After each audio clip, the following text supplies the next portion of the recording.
ইয়া রাসূলুল্লাহ, শুধুমাত্র আপনার কারণে যখনই বিরোধিতা করেছি আপনার কারণে করেছি।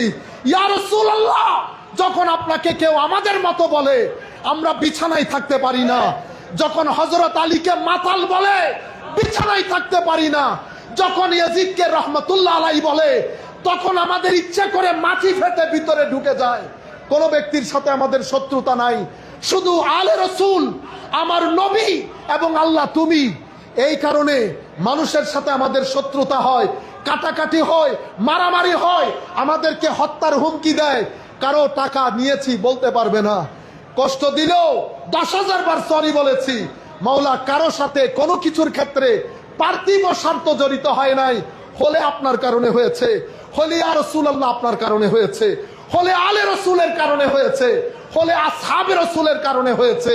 সুতরাং আমি নবীর দরবারে সকল মুসল্লিয়ানে কেরামের পক্ষ থেকে বলছি, ইয়া রাসূলুল্লাহ, আল্লাহর দরবারে আমাদের জন্য ফরিয়াদ করেন।